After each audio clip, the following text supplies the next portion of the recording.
Hola, yo soy Antonella y el nombre de nuestro podcast es Criminalística Nocturna. A continuación escucharás una historia.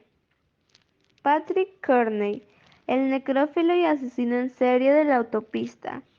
Aquella noche, el veinteañero Patrick Kearney conducía su motocicleta por la autopista, cuando a lo lejos vio otro joven hacer autostop. No dudó en parar a su lado e invitarlo a subir, prometiéndole un viaje divertido. El desconocido aceptó sin vacilar, pero aquello sería su sentencia de muerte. Horas más tarde, su cadáver mutilado y troceado fue encontrado en una bolsa de basura a un lado de la carretera. El muchacho había sido degollado, violado post-mortem y desmembrado por manos duchas. Durante la siguiente década, esa zona de California se convertiría en el cementerio del denominado The Trash Bag Killer, asesino de las bolsas de basura, uno de los criminales más peligrosos en la historia negra de los Estados Unidos. Patrick Wayne Kearney nació el 24 de septiembre de 1939 en el este de Los Ángeles, California, en el seno de una familia de clase media con 3 hijos. Él era el hermano mayor. Según los datos con los que contamos, su infancia transcurrió con normalidad, salvo por un detalle perturbador. Le impresionó sobremanera ver cómo su padre sacrificaba cerdos disparándolos detrás de una oreja, pero no de un modo negativo, todo lo contrario. Según parece, el adolescente quiso emular los pasos de su progenitor y empezó a ejecutar a los cochinos por su cuenta, para después revolcarse sobre la sangre y los intestinos. Con los años y una vez iniciada su carrera criminal, esta forma de ajusticiamiento se convirtió en su característico modus operandi. A esto habría que sumarle el extraño comportamiento que también desarrolló en su época estudiantil. El acoso sufrido por parte de sus compañeros de clase debido a su aspecto enfermizo y enclenque le hizo volverse más retraído y albergar tétricas fantasías donde soñaba con matar a sus agresores. Una venganza ficticia, por cierto, que materializó ya en su veintena tanto con jóvenes como con niños desconocidos. Antes de iniciar esta carnicería, Patrick se licenció en ingeniería y trabajó para una empresa proveedora de las Fuerzas Aéreas Norteamericanas. Allí conoció a David Hill, con quien empezó una tormentosa relación sentimental. El novio, casado con una mujer, decidió abandonarlo todo por nuestro protagonista y mudarse a California. Pero los celos y las continuas broncas llevaron a la pareja a la ruptura, y a que David se reconciliase con su esposa. La separación supuso el detonante principal para el inicio de la escala sanguinaria de Patrick al sur de California y México, cuyo primer crimen lo perpetró en 1962. La víctima elegida fue un autoestopista de 19 años al que el ingeniero recogió en su motocicleta en Orange. Tras internarse en una zona apartada, Patrick disparó a bocajarro al joven. Luego lo violó post-mortem y descuartizó su cadáver.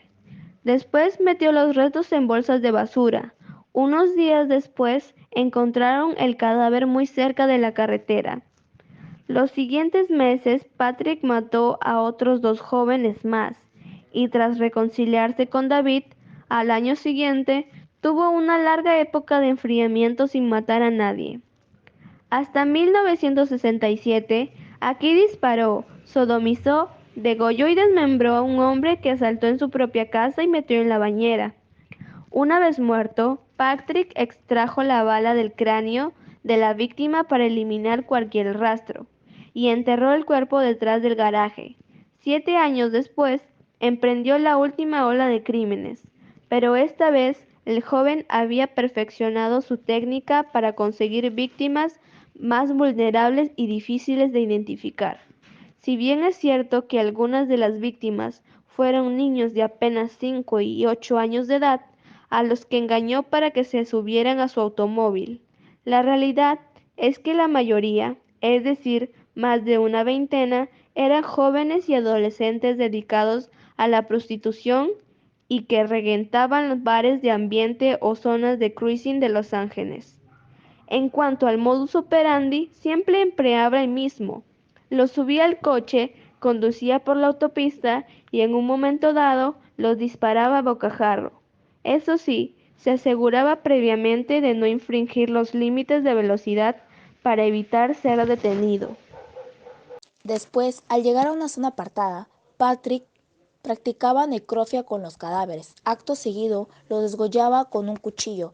Entonces, daba comienzo a un ritual de desmembramiento. Una vez terminado, que podía durar varias horas, metía los restos en bolsas de basura y las lanzaba a un lado de la carretera, en zonas próximas al desierto. Así fue como Patrick se ganó los apodos de asesino de las bolsas de basura o el asesino de la autopista, y así a convertirse en el asesino en serie más peligroso de los Estados Unidos. El regreso de las víctimas halladas por las autoridades llevó a la conclusión de la existencia de un asesino en serie operado en la zona, cuyo perfil era de un asesino de homosexualidades. El cerco policial al ingeniero no se produjo hasta que éste cometió un fallo. Mató a un conocido de su novio David, el adolescente John, de 17 años, con el que había coincidido en el gimnasio. La tarde de autos, David y la víctima habían quedado en el domicilio que compartía con el asesino.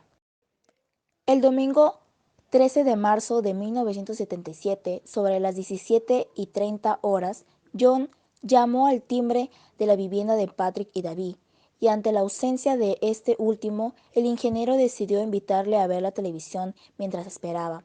Sin embargo, Patrick cogió su pistola y disparó al muchacho en la nuca. Después, el crimen llevó a cabo el mismo procedimiento que con las anteriores víctimas y se deshizo de los restos en el desierto, que fueron localizados 5 días más tarde. Una vez que la policía identificó el cuerpo, interrogaron al círculo más cercano de la víctima y descubrieron dos datos importantes. Por un lado, que John era un habitual del ambiente gay, y por el otro que éste había contado a su compañero de piso con quien había quedado aquel domingo. Las pistas llevaron automáticamente al domicilio de Patrick y David, quienes ya habían oído al paso tras lo ocurrido con John. Allí, los agentes hallaron una sierra eléctrica ensangrentada y varias muestras de cabello y manchas de sangre que coincidían con el ADN de la víctima. A continuación, se emitió una orden de búsqueda y captura contra la pareja y se difundió su imagen por todos los medios. Finalmente, Patrick y David decidieron entregarse por voluntad propia en la oficina. Y al ver su cara en el cartel de "Se busca", los señalaron y dijeron: "Somos ellos". Durante el interrogatorio, fue Patrick quien llevó la voz cantante y quien se autoculpó de una 30 de crímenes, incluido el de John. En verdad, el ingeniero llevó a los investigadores a 6 lugares en la frontera entre California y México para mostrarles dónde se había deshecho de los cuerpos. Tan solo se recuperaron una docena, pero su confesión sirvió para acusarlo de un total de 28 asesinatos en primer grado. Él dijo que porque los hombres le excitaba y le daba una sensación de dominio, dijo Patrick a la policía durante el interrogatorio. Incluso el informe pericial elaborado por un psiquiatra incluyó que éste estaba ante un asesino con dotes de genio, dado su coeficiente intelectual de 180.